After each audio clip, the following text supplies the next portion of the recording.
This is the continued evolution of the East Coast beat. It is about, it's dark, it's 9 o'clock. Is that, um, well, early evening? Yeah, still, or late evening. And then midnight, but midnight is midnight, so this is evening.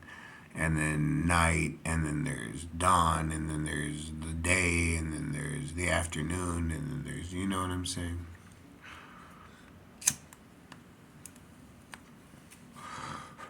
So it's about 9 o'clock at night. What's happening? I was freestyling to some grooves, and one of the ones that I came upon reminded me of this piece that I think about, which is I've had two Cadillacs, and both of them, one I donated to the Lighthouse for the Blind, and one I donated to a salvage yard. And so they could, because it was the 20 years old at the time. I figured somebody could use the pieces. It got totaled in an accident with a Saturn, actually, back when Saturns were on the road a lot. So American built, what can I say? And so uh, I have this piece where I say that one day, just like that Cadillac, I'm going to have to come to rest. And I'm going to want to roll a smoke and drink some coffee and tell myself a joke and laugh. And am I waiting for company? Am I waiting for somebody to come inside the room? Is that what I'm waiting for at the end of my life? Is to finally be able to sit down at 3 a.m. and just have company and, maybe listen to some music, smoke, drink coffee, and just wait until we fall asleep, you know? But that's older in my life, that's after. That'll be the next Cadillac, you know what I'm saying? I'll ride that for 20 years and then I'll be 70 and I'll finally be like, you know what? It'd be kind of nice to just sit down and maybe watch the remakes of some of my favorite movies finally and just enjoy them. Like, oh, that's what they decided to turn Bumblebee into, you know what I'm saying? And at, 70 years old, I'll just watch Transformer movies and I'll watch G.I. Joe movies and I'll watch all those cool cartoon turned into live action figure movies. I'll watch all of them. And I'll just be like, okay, Oliver, you're definitely way too old for Frontline. You know what I'm saying? And you can't even, run a kitchen anymore. No more picking up 50-pound sacks of potatoes. It's time to give up the dream. You know what I'm saying? Um, what are you gonna do now? Well, I guess I'm gonna start to enjoy fruit in my Jello because I know that that's how these state-run nursing homes do it. And one carton of milk and decaffeinated coffee, and I'm gonna have to learn to enjoy these things. Other than that, oh, I thought that was Mermaid at the door, but then Mermaid's over there. Sometimes the neighbor's German Shepherd, they named her Wednesday. She'll come and Mermaid will snipe at her. I keep telling Wednesday, Wednesday's like 7 times bigger, five, six, 7 times bigger, And I keep telling Wednesday, don't go in there because, Mermaid's going to get you. And Mermaid will look at her and she'll let her get so close. But sometimes I've fed her, a couple of little extra doggy snacks if I have them, particularly if I've fed Mermaid and Mermaid's got snacks and Wednesday comes over, I'll try to give Wednesday. She's a bigger dog, but I only still give her the same as I give Mermaid because I know that dogs see that. They see two pieces, oh, she's giving her more, he's giving her more, I don't want to start my dog trip and thinking that I'm trying to bring other dogs into the house. I'm just, hey, you know what I'm saying? This week, instead of a hat or instead of extra something, I had 10 extra bucks and I bought some dog snacks. And, we got enough to go around, I'm a cook. I like that about that Dom character, When I eat, we all eat. Like, we all eat. You know what I'm saying? I think that's a good idea. That's a good example of a kind of victory that a man can strive for in his life is that when he eats, his whole team eats, his family eats, everybody involved in him, you know, making that meal, everybody eats. That's why I enjoyed being a cook in the military. I ate what the soldiers ate. When I eat, they eat. We all eat at the same time, so I made sure that everybody ate,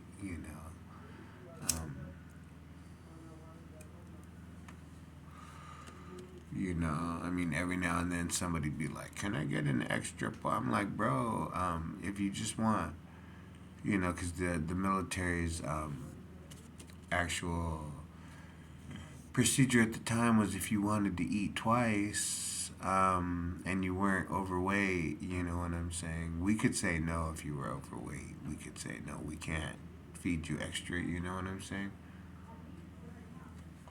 Especially if they let us know that you were flagged or something. You don't really think it happens in the army, but yeah, we have told people they can't eat, and sometimes, not vindictively, but we have told people they couldn't eat, to put out word. You know what I'm saying? Um, what can I say? You know, we were soldiers too. So if something happened and somebody fucked up bad enough and men were turning their back on him, someone lets a cook know, hey man, don't feed this guy. Not today. I'm guaranteed 3 meal, bro. From what I understand is going on, we don't feed you tonight. You fucked up, nigga. You know what I'm saying? The army's not fucking your uh, benefactor right now. We're kind of pissed. Same like if your paperwork gets fucked with, da da da da da. One time I couldn't go to a range with the scouts because they said they didn't have enough bullets.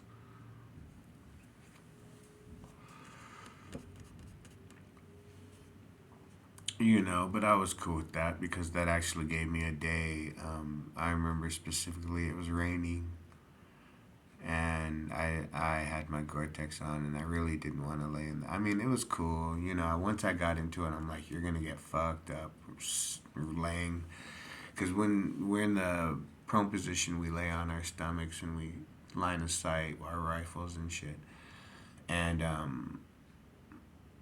you do this, you do this, you do this, you do this, and you're laying there the whole time. So by the time you get up, you're covered. You know what I'm saying? Particularly on a rainy day because it's a bunch of guys and it's a bunch of guys standing and stepping on the same ground. You know what I'm saying? So it's going to be kind of like gritty, dirty, base. And I remember, so we missed out on one. I don't remember what I did, but I remember the scouts said they didn't have enough bullets. For the cooks, there were 3 cooks that were supposed to go qualify with the scouts, but they said they didn't have enough bullets.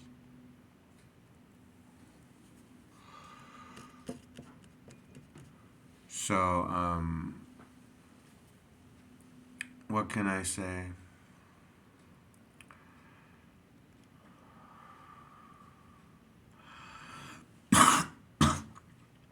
Oh, so again, it's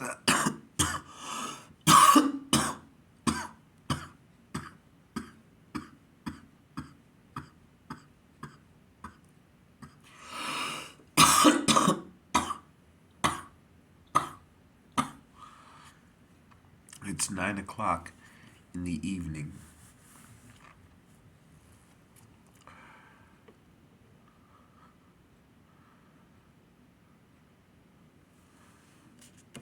When I was younger, I would leave about this time, 9:30. I would try to get downtown about 9:30 to 10:30, depends, if I kind of wanted to like get there, because I knew bartenders. I know bartenders. I know doormen. I know security guards. Um, I just naturally spend my time talking to them. I'd rather sit at the door with the doorman for 2.5 hours and then go inside and have one drink for 30 minutes and then come out and just be like, hey, thanks for the evening. You know what I'm saying? It was great. Normally, I've noticed that doormen are pretty interesting. They have uh, the few that I've met, and the one in particular that I know because we actually ended up living together for about 6 months. Um, uh, like I said, the things that guy's done in his life, I mean, just fucking, would it be courage? Maybe I just don't have it, so I can't see it as courage. If I did it, you just gotta go ahead and do it, you know what I'm saying? Grab your fucking nuts and jump into the fucking lake, you know what I'm saying? I mean, some of the things this guy did with his family, I was like, man, I don't know if I could have done that to my family. Just uprooted them, and without any this and without any plan, without any place to go, I'm gonna take my family to Hawaii because I think it's a paradise on earth, and we're gonna go to a church. And he did all that, and the church gave him a van and an apartment and a job, and I was like, man, that is 1950s small town. Like, I can't, like, they would make, people used to write short stories that would get turned into inspirational movies about stuff like that. Yeah, you know what I'm saying? I would watch that movie, and I'm sitting next to this guy smoking at 3 o'clock in the morning because that's when he used to get back from the door, you know what I'm saying? And, yeah, for a little while he was training me to work the door, but I think they realized I was a little bit heavy on the smoking and flirting with the girls, and then I'd rather do open mic as a contestant than a host it. You know what I'm saying?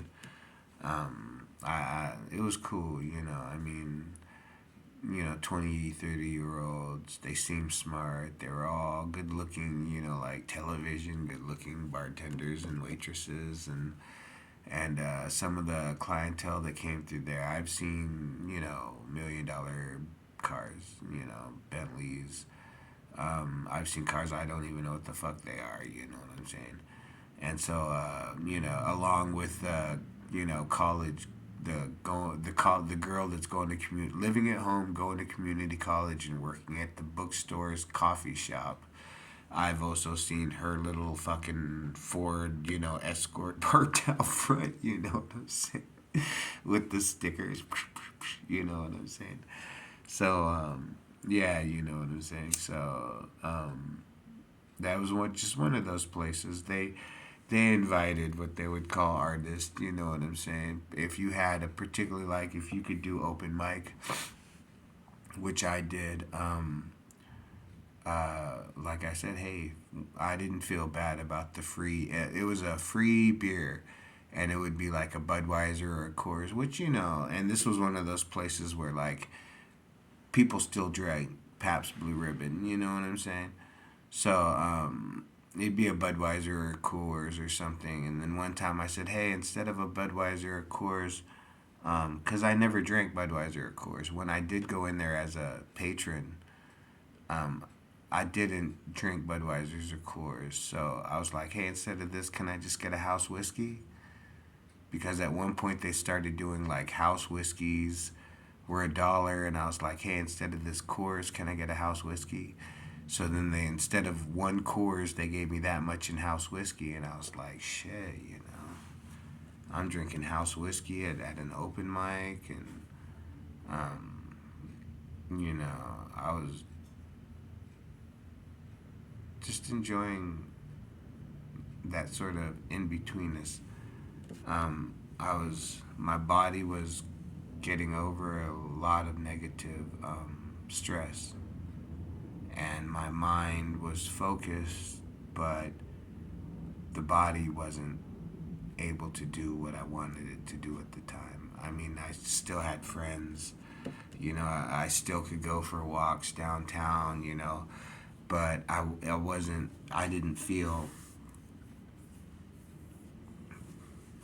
you know, I didn't feel fit. I was strong, but I didn't feel fit. Now I feel like if I had to, I could jump over a bus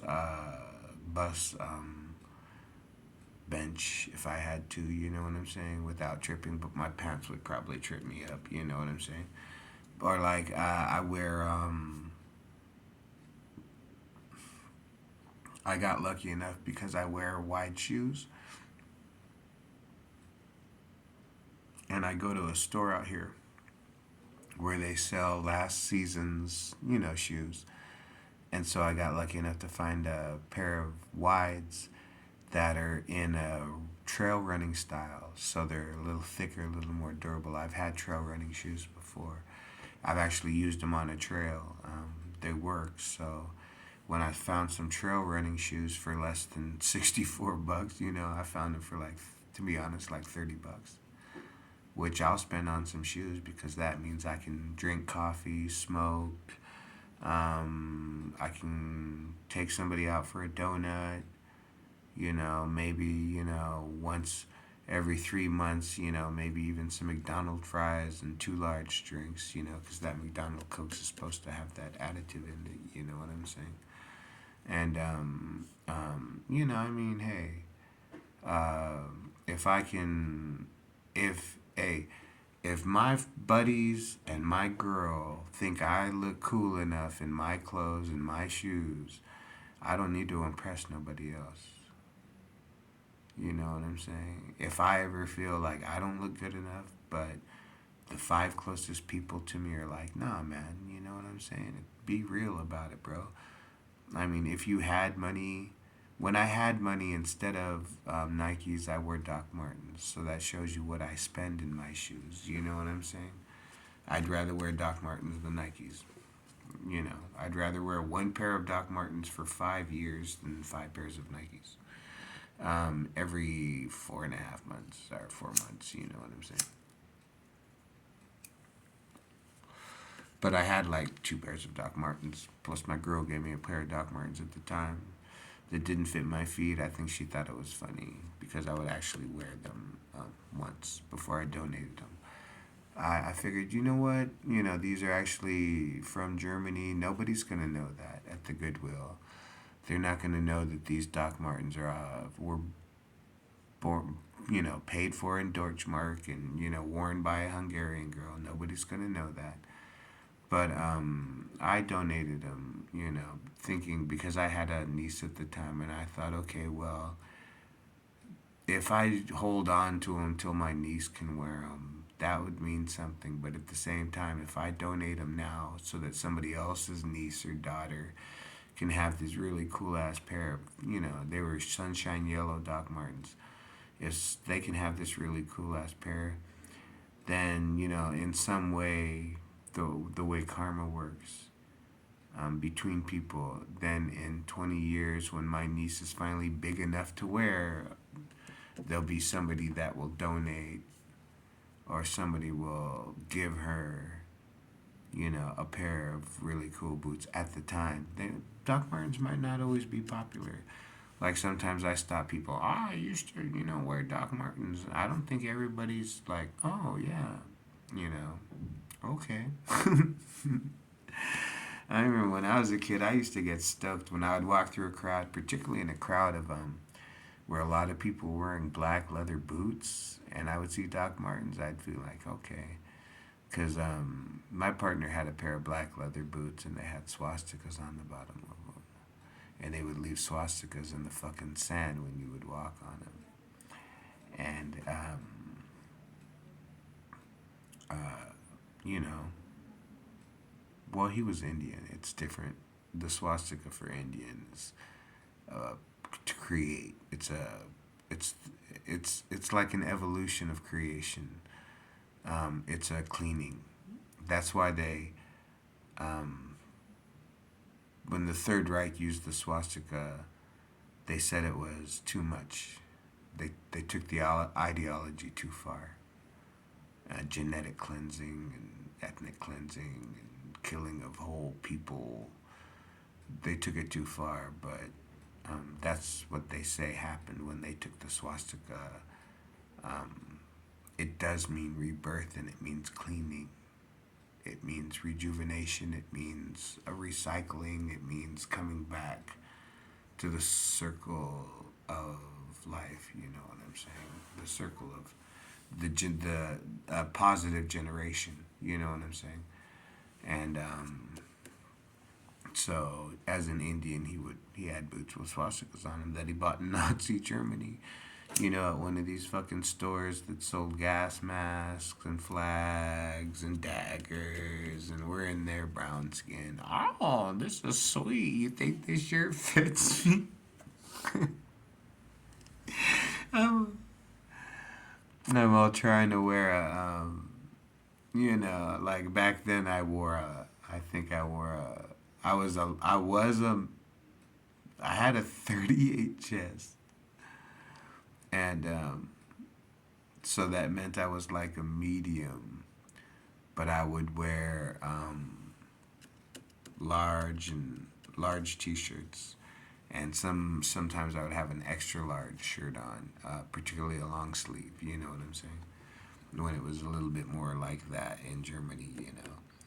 But yeah, I remember he would walk around with his little boots, and I had my little Doc Martin.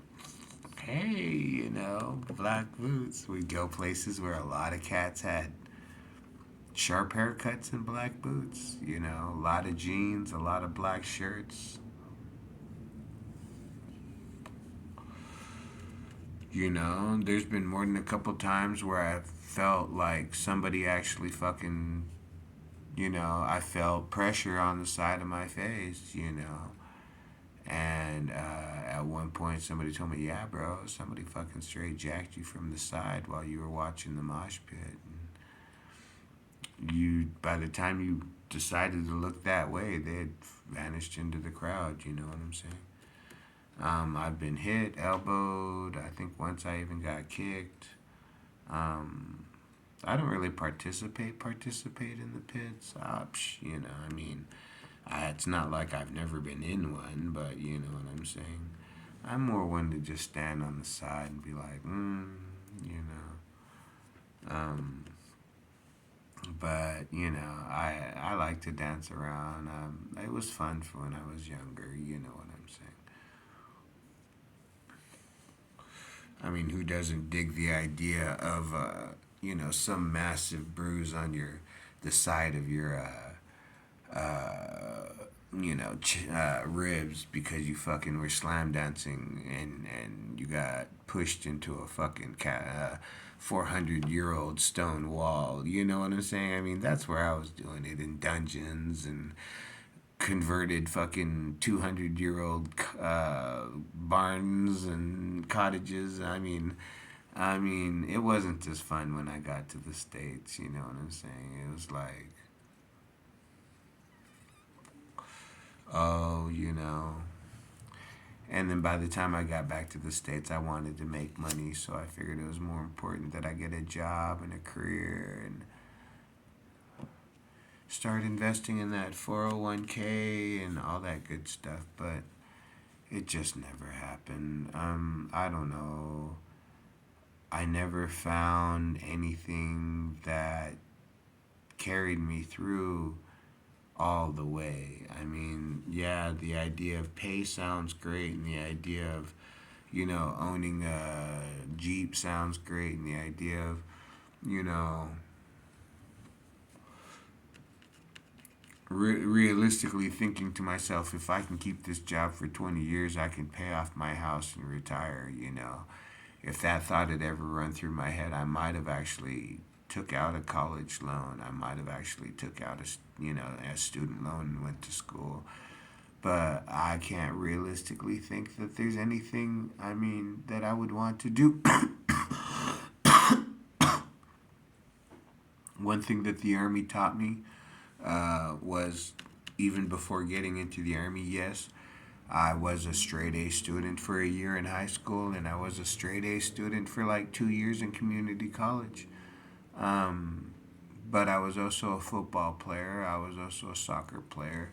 I wrestled. I was on the speech team. Not it's the speech and debate team, but I didn't do debate. I didn't dig that way of speaking that much. I much rather preferred oration, giving speeches, or at one point we were speaking in the way that, or oratory, the way that senators do when they try to pass a bill or a law. And I think because we did that my first year, my coach switched me to oration because I can't remember what bill or law I was trying to pass, but I'm sure it was very sentimental, very idealistic, very naive, very, I mean, world peace would have at least got someone to laugh. If I would have came out and said I want to legalize world peace, someone would have laughed. But I probably came out and said something that everybody, you know, just went home and you know what I'm saying. So they switched me from trying to pass laws to just speaking. Here you go, Oliver. Here now, just go out and